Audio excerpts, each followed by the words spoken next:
Welcome to the WordPress Photography Podcast, the podcast for photographers who want to learn how to get the most out of WordPress to grow their photography business. You don't need to be a geek to understand WordPress. Settle back and listen as we show you how.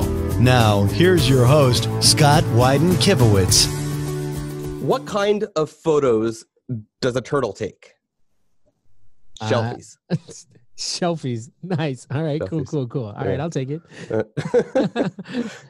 Welcome to episode 92. My name is Scott Wyden-Kivowitz, and I'm joined by my guest, Devin Robinson. Welcome, Devin. I'm glad to connect with you. Hey, man. I'm excited to be here. Also, really quickly, my 2-year-old son loves turtles, like obsessed with turtles. So I will definitely tell him that joke when I pull out a camera. I'm going to say, hey, let's take a selfie, and we'll see if he responds. Nice. That's the litmus test. I like it.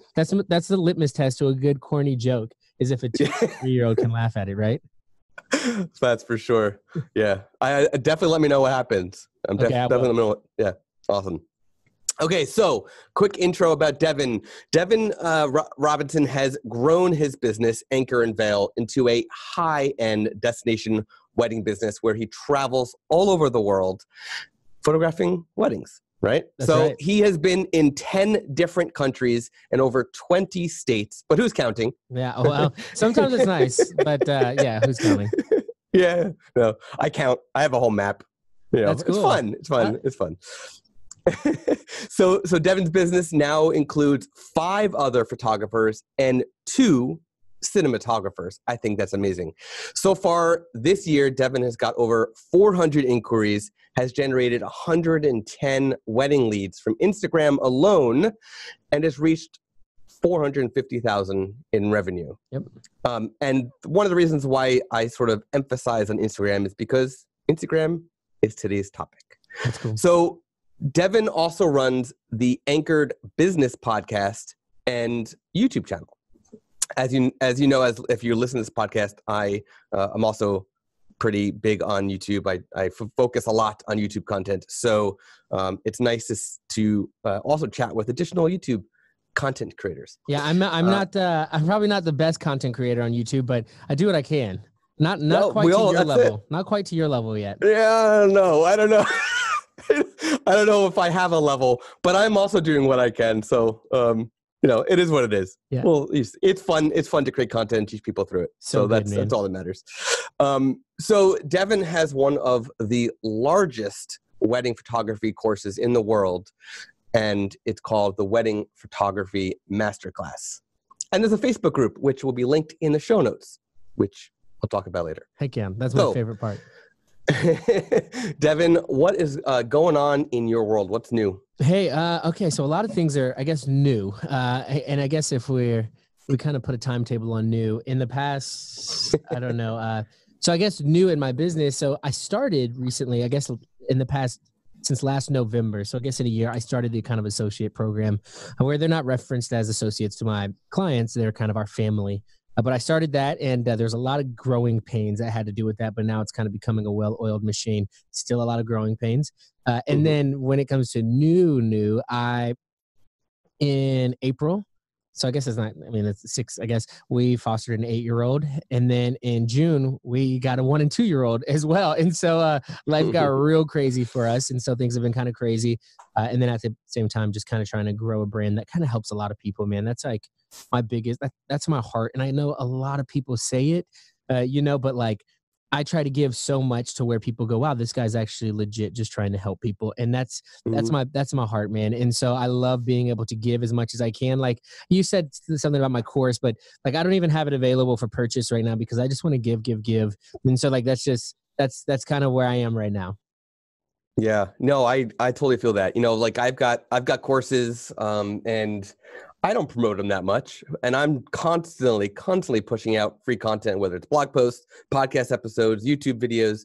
And to me, that's what it's all about. And if I make some extra income from people who care enough to buy, then great. If not, I'm happy to just teach. So thank you, man. And I love that. Stuff. I love that about you as well, man. So cool. So today we're going to be talking about Instagram. Now, before we started recording, I mentioned to you that I'm really excited about this topic because I feel like a lot of people have Instagram strategies, including myself. Everybody's got their strategy, whether it's working or not. And some people just don't want to share their strategies. Yeah. And so today you're going to be sharing some things, and I'm really excited to learn from you about what's working for you on Instagram, because you are generating leads and clients through it, which is very difficult. Yeah, which is the most important part, because like a lot of people would teach so many things that are like how to get followers, how to do all that stuff. But if I'm not generating revenue, then what does it matter? Like this isn't a popularity contest, right? Like now you've probably heard this said plenty of times, but like I try my hardest to be as practical and making it happen. But like profitability over popularity, like I don't give a rip about like who follows me if they ain't paying me.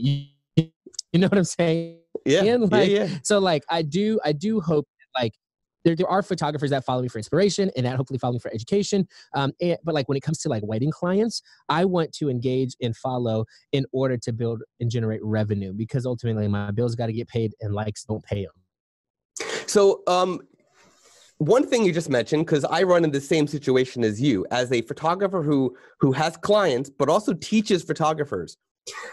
First things first, and this was not a question I had planned, but I'm going to ask this. Perfect. Do you separate your Instagram accounts between client content and photographer content? And if not, how do you separate it on the one channel, on the one profile? Yeah, great question. So I don't use Instagram as much of I use it more of a vehicle rather than a destination for wedding photographers. Like I want to push them where I can give them the most amount of value, which comes from back and forth interaction. And so that's not necessarily on Instagram because it's fairly one-sided. Now they can ask questions, they can do all that stuff, but I can really dive into them on something like my Facebook group. And so that's where I want to push them. And so there'll be a lot of photographers that follow me for inspiration, for things like that, but I always try to push them back to my Facebook group because I think that's where a lot more authentic relationships can be made with educational clients, because I can really, or educational like photographers or that type of brand, because then I can really dive in, hone in on them, ask in a group context a lot of things. And so then it becomes relational and it becomes communal. And so that community atmosphere or that community feeling is what really builds and yields trust, which then ultimately, if you're trying to sell, builds trust, which then leads to revenue and leads to buyers, because people don't they got to like, trust, and know you. And I think that can happen on Instagram, but I think that community is really fostered within something like a Facebook group. But then when it comes to my clients, as far as wedding photography clients, like brides and things like that, I here's the thing, man. And I say this all the time. Nobody cares, right? Nobody cares about what you post. Like nobody cares about the pretty picture. The only people in this world that care about the pretty pictures that I post are me and my mom. My wife doesn't even care. Look, listen, it's the weirdest thing. Look, this is the strangest thing. My mom has somebody else's wedding photo as the background of her iPhone. And I'm like, Mom, that's not even me. Like, why do you have that photo? And she's just like, I love this picture, baby. And I'm like, but, and so like, I'll show an amazing picture in like France or whatever to my wife. And she's like, oh, that's cool. You know, and I'm like, babe, what you mean this is cool? This is awesome. And so like, she doesn't even like it as much as I do. And so in the same way, like the people that follow us don't follow us like specifically or strictly for our work. They follow us for the way that we make them feel. Right? Maya Angelou has an amazing quote, and it says, people will forget what you say, people will forget what you do, but they'll never forget how you make them feel. And I think Instagram is an amazing avenue to be able to bring that together and to make people feel something. And so people will follow you, not specifically for your work, but for how your work and for how you make them feel. And so then I translate that into the DMs and things like that. So I am heavily sliding into the DMs of people and heavily doing a lot of those things to be able to generate those emotional contact points, which we can talk about in a little bit. But that's how I separate them to answer your initial question. So how much time are you spending on Instagram? Ooh, because you've got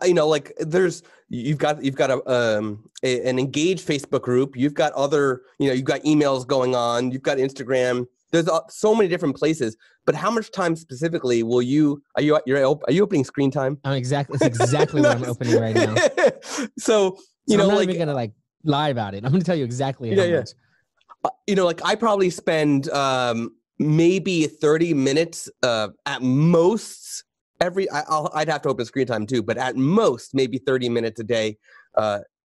I've never spent more than 30 minutes on Instagram, even, in DMs and comments and stuff like that. Okay. So now I'm really curious for you to open your screen time, because I think it adds up over time. Like I think it adds up more than you think. And so anybody listening, I would suggest you open up your screen time and then you could go over to like last week or whatever, but then click on day and then it will give you and then if you click on Instagram, or you can just click on Instagram specifically and it will give you your day average. And so my daily average on Instagram, and so I'll be honest with this straight up, is 1 hour and 3 minutes daily. Wow. Now I do bet you that a lot of people listening spend around that anyways. They don't make the money that I make on it. So we'll talk about that. But Scott, what do you got?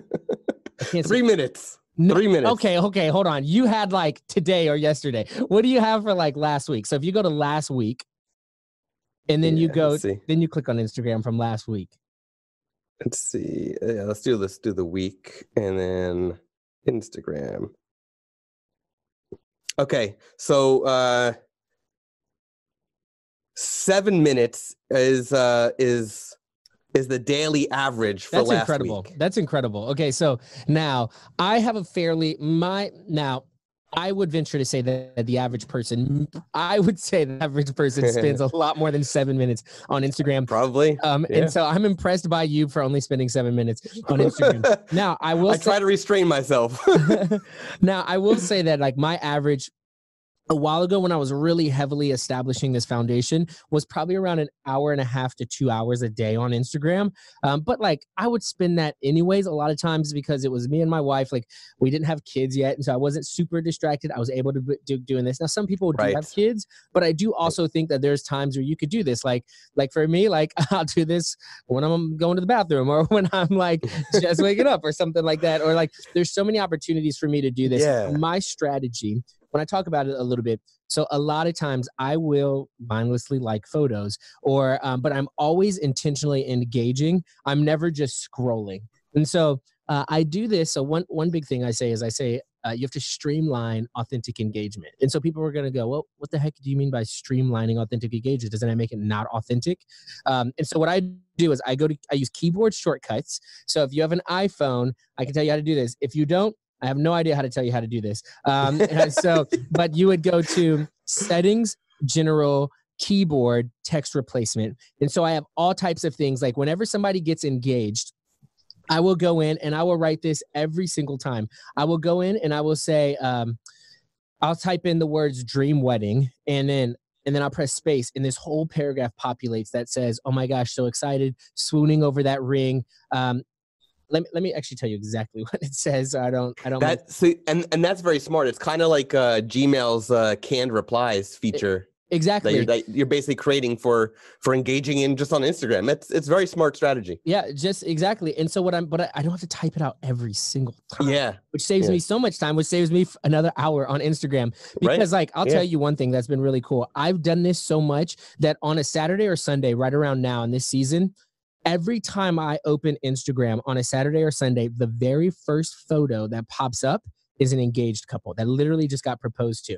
Because I've engaged so much with it, Instagram goes, okay, this is the content you want to see. We're going to keep pushing it to you. And I'm like, thanks, algorithm. So many people like complain about the algorithm. It literally is bringing me clients because I've engaged so much on a specific type of post, people getting engaged. I've typed in that keyboard shortcut, which is authentic. It's not like red snap, like it's not one of those, and it's high value. So what I say is, it says, so excited, swooning over that ring. Congrats. Enjoy planning your dream wedding. If you ever have any questions or need anything, don't hesitate to let us know. We are so excited for you. With a bunch of emojis, heart eyes, ring, fireworks, champagne, confetti, heart eyes. Like it has those emojis in it, but it seems super authentic. And they always go, oh my gosh, thank you so much. And then what I'll do right here, Scott. So I go straight from here, I literally go straight into the DMs, and then I send another one that is 100% value. I go, hey, I just wanted to send a more personal congrats. Here you go. Here is a guide. And so for some of your listeners out there, you could create a sample timeline. You can create an engagement session guide on what to wear during an engagement session. Right. All of those things you could create. And then I say, here, you can have this. This is a gift from me just to say congrats. And then I say this. I say, full disclosure, if you get this guide, it will sign you up you'll get one email per week over the next 2 to 3 months. And it's going to have like tips for helping you to plan your dream wedding from the photographic standpoint. It's going to have getting ready tips, family photo tips, engagement session, what to wear, all types of tips. Yeah. And then I say, you can unsubscribe at any time. You don't have to hire me, but I know a lot of people find a lot of value in this, and I hope you can as well. And so then they're like, oh my gosh, that's amazing. And they all sign up for it. And then what happens over the next 2 to 3 months, I'm building trust with them. I'm building brand awareness with them. And I'm building this feeling of reciprocity with them. And so then what they want to do immediately is nobody else has done this. No other photographer has done this. So I'm going to be the one that reach out. I'm going to be the one that they go, oh my gosh, like, why wouldn't I hire them? I've seen a bunch of their work already. I know I like their work, and they've given me so much value already. And so that's been really huge for me. And then I have so many other keyboard shortcuts. Like, I'll tell you another story, Scott. When I once saw this bride, and she didn't really follow me. And we can talk about how to get the clients and how to find brides, because I follow probably about 6,000 of my ideal client brides. And I'll tell you exactly how I do that in just a second. But like, this girl didn't even follow me or anything like that. But so I live near Charleston, South Carolina, which is an amazing location. I love Charleston. Oh, so gorgeous. And they have this one venue that I love and I never shot at before. It's right on King Street, like the main street. It's called the William Aiken House. And I went into the location I followed this girl, and she was just like, just got married, or just got our venue. So excited to get married here. I typed in my keyboard shortcut for venues that was like, love that venue. Your wedding is going to be an absolute dream. You're going to be the most gorgeous bride. And now the countdown begins, and things start to get really excited. That night I posted that. The girl followed me, sent me an inquiry, met with her the next day, booked her. All because of me commenting on her photo and stuff like that. And so like being able to go out, and also here's another thing, Scott. People are like, but I'm a guy, and that's just kind of creepy. I'm a guy too. Okay, like I'm a guy, and I've been doing this, and it generates leads, and it's generated revenue, and people feel valued. They don't feel creeped out by it, because we live in such a narcissistic culture that like when people post on Instagram, they post in order to get affirmation. Like there's studies that are shown that when somebody gets affirmation on their photos, dopamine flies through their brain. So like this reward circuitry place associated with this feeling of joy and reward. Every time somebody gets likes on their photos, that's automatically associated to my brand. And so now I'm building that and building that and building that. So then, they say it takes somebody an average of 7 times to remember your brand. But if I'm constantly over and over and over affirming them, and every time they see Anchor&Veil like their photo, a shot of dopamine goes through their brain. Now, I'm not trying to like take advantage or leveraging, but social media is doing that anyways. I'm just using that for my brand now. And so like I'm creating this positive reinforcement and association with my brand that ultimately leads to bookings. I love the fact that not only did you get that in that particular story, not only did you get that client, but you got to photograph the wedding at a venue that you were dying to photograph at. That's exactly so. Right. I just Googled the picture of the building, the property. It does look amazing. So it's gorgeous, and yeah, it's pretty cool. And one of my favorite photos from it is like chandeliers everywhere from that. So like it was a really nice wedding that I got because I commented on a photo. Nice. Yeah, that's great. So how do you find your ideal clients? Is it just searching for specific hashtags, searching for specific locations, or is it like following what other places are following, which is, I know, a common thing as well? Good question. So, Scott, quick question. Do you know the maximum amount of people that you can follow on Instagram? I know it's somewhere up in the thousands, but I'm not sure what the total number is. Cool. So it's 7,500 people. So 7,500 people is the maximum it will allow you to. And if you look at my Instagram right now, let me see how many people I follow because I'm not quite sure. I think I follow 7,494 people, or 95. And so because like what I do is I will actually go and things like, hashtags, not so much. I will actually go to location services because I know where my target audience goes. So my target audience goes to Bank of America Stadium to watch the Panthers play. My target audience goes to Anchor&Veil, which is a bar in Uptown Charlotte, because my target audience is 26 to 35 professionals that are that like to go out, enjoy time with their friends, things like that, and that are most likely paying for the wedding. Most, like 80% of my clients are all like doctors, lawyers, dentists, things like that, because that's where I go and I understand where those people go and hang out and do things socially. They don't go to like, if I lived in Greensboro where I went to college, they don't go to like Green Street Club, which is like a club. Okay. So like they don't go there. They go to nicer, higher end bars, enjoy times with their friends. And so I'll actually go to those locations. So I'll go to the search bar, type in that, and I'll go to that location and I'll look at the thing about Instagram is it allows you to be extremely picky with who you want to follow. I will follow my exact I know exactly what they look like. I know what they wear. I know what kind of purses they carry. I know all of those things.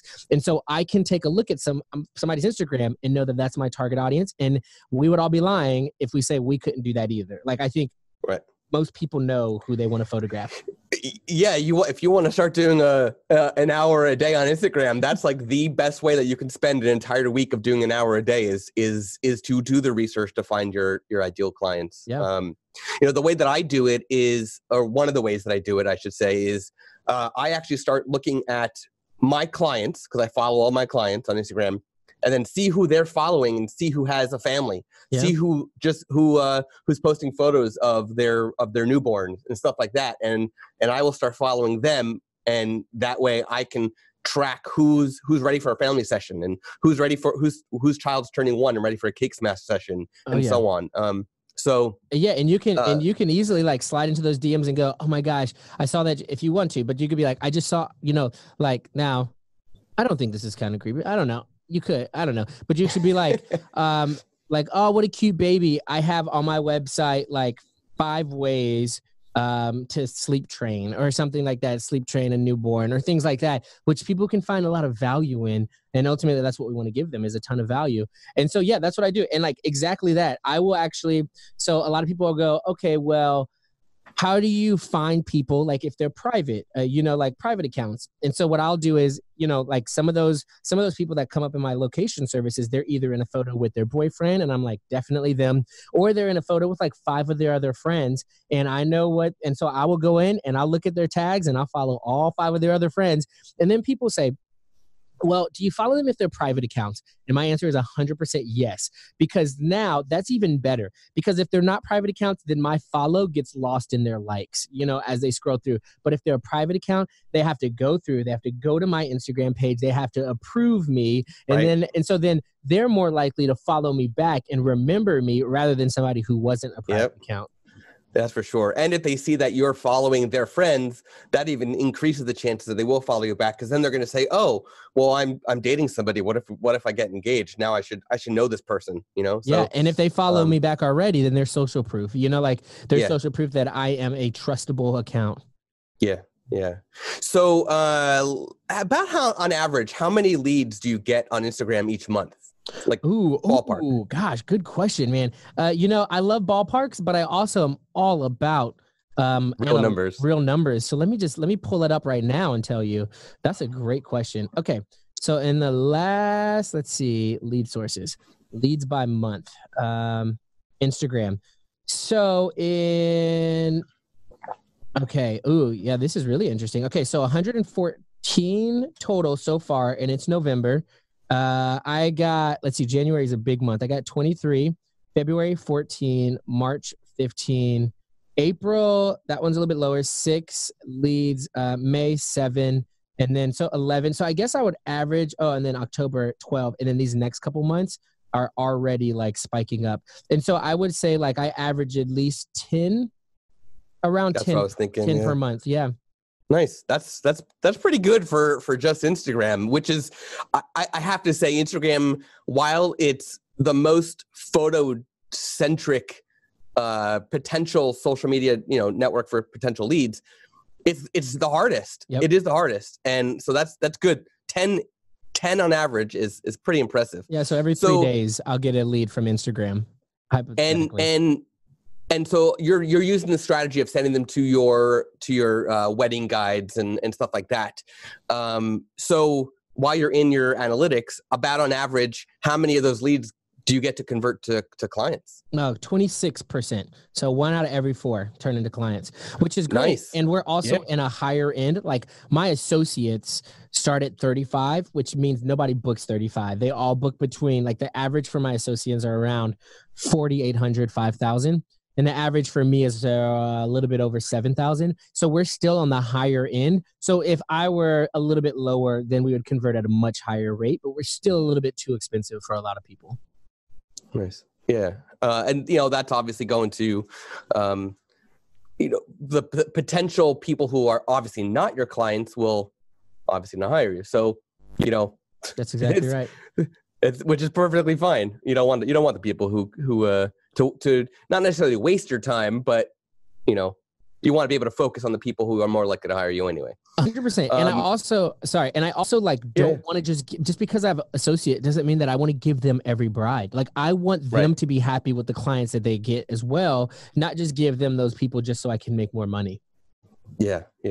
And, and there's people that and I don't have any associate photographers in my photography business, but, there's from the outside in, there's probably clients that you get that you won't connect as well with that one of your associate photographers might connect better. Yeah, for sure. So you're going to want to pass along and vice versa, depending on each person. So profiles, right? This is a topic where I feel like there's so many directions you can go. I wonder if you have a strategy for color scheme for your profile, or text on photos, or never text on photos, or a specific posting schedule that you go by. Do you have a strategy for basically how your profile functions? Man, overall? I am so glad you asked me this question. I really am. I love this because what I think is the way that I do Instagram makes this completely irrelevant. Like just so irrelevant, it's not even funny, man. Like I hear so many times people are like, oh, like post more of yourself so people can get to know you and things like that. And I'm like, that's awesome. And then they'll say, oh, post a pretty profile so your scheme looks great. And I'm like, that's awesome. The only one scheme that I've ever stayed with is like I have one row of black and whites, the other 2 are colors, and like that's it. Let me tell you, I have posted. Okay, you ready? I posted 4 days ago, and then before that, this is November 12th. I hope it's okay that I say the date. Yep. So I posted 4 days ago, which was November 8th. Last time I posted before that, October 21st. Last time I posted before that, October 15th. Last time, October 5th. I maybe post once a week or once every 2 weeks. And so like this strategy, and then like, but the crazy thing is all of my posts still get extremely high engagement, except the last one because I used a copyright song. And so Instagram didn't allow it to go far.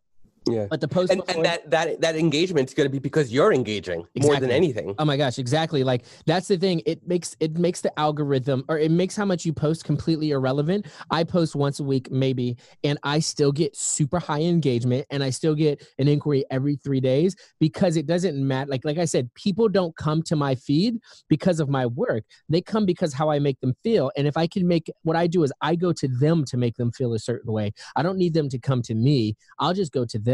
And that's worked significantly better than me trying to worry too much about my Instagram profile and it yielding nothing, rather than I go to them and do the work. And that's just most important, I think. And are you doing any stories at all? Yeah, I will occasionally do stories. I think stories are far more, actually engagement on stories is going down right now, just because Instagram in general, but like because Instagram or because Facebook. And so I think though, but if you were to take a poll and you were to ask who immediately when they open their Instagram goes to the story first or goes to this feed first, and I would say 80% right now would say goes to the stories first. And so stories are important. I have not put as much as I used to. Just because like my strategy is elsewhere. But what I do is I go to stories and I will immediately go and engage on their stories. People post stories because the same reason why they post photos is they want to be engaged with in some way, shape, or form. They want some sort of affirmation for what they just posted. Like I saw a study and it was like, I'll skip some of the stats, but it was like at least 7%, right? So I know this sounds low, but it was like 16% will post like 7 to 8 or will take 7 to 10 selfies before they post the one that they like. But then it was like 7% of women will take 11 to 15 selfies before they find the one that they want to post. And so like 7 to 8% is plenty of women in the world to be my client. And so like I'm going to go to the, like a lot of those people post because they find that perfect selfie, whatever they want, because they want affirmation. And I'm going to give them that in the DMs as well, even if that's just like cute dog, whatever, because then it's a lot more personal in the stories and in the DMs. And so like, yes, I'll post the stories. Sometimes I'll post my work in the stories, but I do tend to be a lot more personal in the stories. We'll talk about our foster children and we'll talk about me either like speaking at an event or us being on vacation or things like that, because people do associate with personal brands. I think it's people are 7 times more likely to buy from a personal brand or buy when I think it was like when the employees of a company post rather than when the company posts. And so they buy from a more personal brand rather than just large brands. And so it just converts a lot better when you can be more personal. But I think you can also just be personal by sliding into the DMs and bringing that value as well.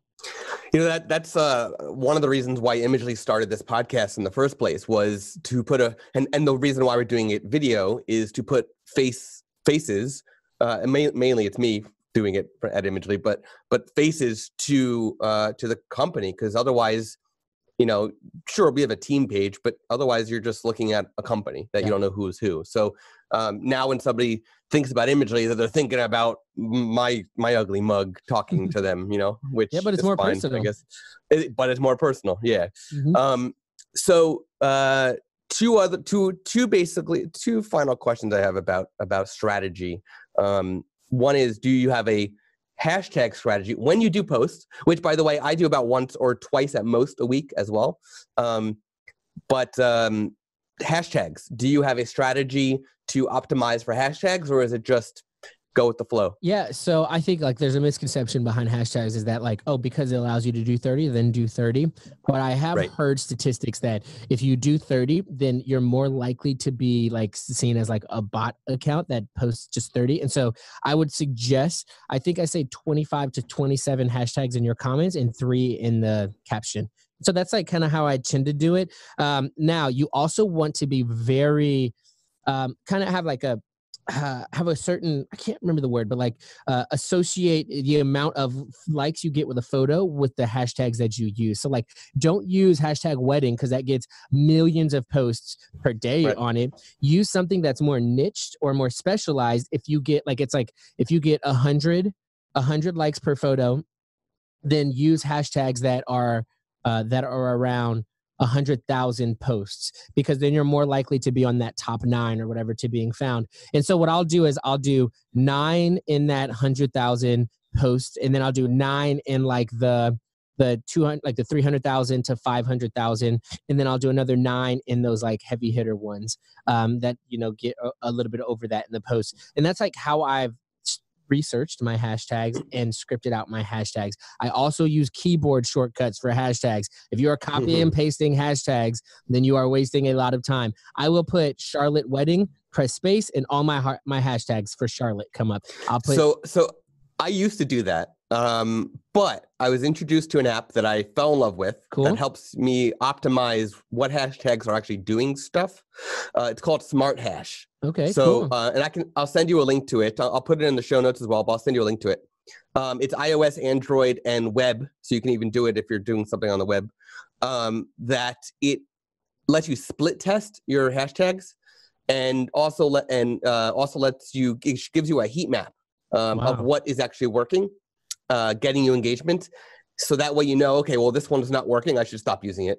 And also let you research hashtags that might be related to a search term that you have. That's awesome. I just looked it up. Yeah, so it's pretty sweet. Actually, if you watch the video that's on the homepage of it, it's a review that I did of it on YouTube. They just added it to their homepage. It was pretty cool. So Smart Hash is what I use, but I did used to use your strategy of doing the text shortcut, the keyboard shortcut. So my final question is, I noticed that you have one of those link in bio links, like the link tree or whatever service that you're using. And there's tons of those out there. So my question to you is, why aren't you just linking to your website itself and adding the same content that's on the link tree link, but to your website? Basically, like, one part of it is because I was just lazy. So I keep it, man. I keep it real, bro. Like, I will keep it 100. I keep it so real. And so I totally could do that, and then I could pixel and I can do all that stuff.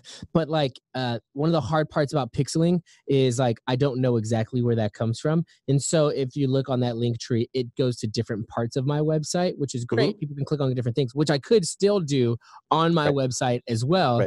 But I just did that just because it's been easier, and I just didn't want to have to redo something like that. I totally could, but I just didn't. All right. Well, I think I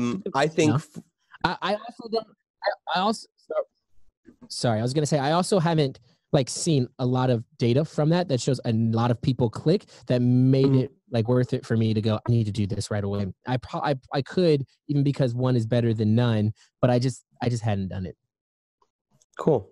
I think what I might do for episode 93, for the next episode of this podcast, is continue on the Instagram topic and even maybe show people how to make a link in bio page on their own site. I think that might be an interesting thing for people to see. That would be cool. And maybe even do a quick demonstration of apps and stuff that I use for Instagram. That way I can connect it to this episode as well. So that could be pretty cool. That would be cool, man. You should do it. So anything that you want to share that you would like the listeners and viewers of this episode to check out that you're doing, or any final advice you want to share about Instagram strategy? Yeah, I guess the final advice I would say is just do it. Like, you're on Instagram anyways, so now make it intentional and do something about it and start to seek out, like, even if it's just going in and following, like, I'll go in, I'll follow, and then I'll like the first 7 photos of that person to try to get their attention. Even if you do something like that, like, even if you do that to a couple of people, you'll start to notice that you'll start to get more people interested in you, because now what I'm doing is generating a lot of warm leads, because they'll come to me already prefaced. We already have a relationship. They're already ready to buy from me, rather than somebody that's just kind of searching for a photographer. There's a relationship that's been built. So do the work, because in the long run, it will work. And I guess if there's something that, I guess anything I'm doing or something like that, the only thing I would say is also just, you could join me in my Facebook group. I love the Facebook group because I just want to give a ton of value in there. I will answer just about every single question that gets answered if I can answer it. And I just love being able to help people. And so you can find that at anchored.fb.com, or you could just search in the Anchored Education group on Facebook. Awesome. I'll also link to it in the show notes. So if you go to the show notes page, you'll be able to access it, and everywhere that you'll be able to find Devin. Thanks, man. So thank you so much for joining the show today. This is a fantastic topic. I think my 2 biggest takeaways that I'm going to get started on immediately are, 1, follow more target clients, and 2, get those keyboard shortcuts in there for comments. I think that is, I wish I've been doing that all along, and now I'm like gonna, I want to hit myself for not doing it, but I can get it done. I hope everybody else who's listening gets that done. But there's been a ton of value here, so thank you so much. I really appreciate it. Yeah, no problem. And also, if you want to, I have a bunch of keyboard shortcut, things like that in my group. I have a unit section with like videos on it and stuff like that, because I have for dresses and people on Valentine's Day or anniversaries, all of that stuff. Super easy. Awesome. Yeah, that's great. So you can find the show notes, where to find Devin, like his Facebook group, You can check out his weddings, his podcast, and all these will be linked in our show notes at imagely.com/podcast/92. And don't forget to subscribe to the show on Apple Podcasts, Spotify, Pandora, Google Play, and wherever you listen to podcasts. Until next time. You've been listening to the WordPress Photography Podcast. To listen to other episodes and to subscribe to the podcast via iTunes, Stitcher, Google Play, and more, please visit imagely.com/podcast.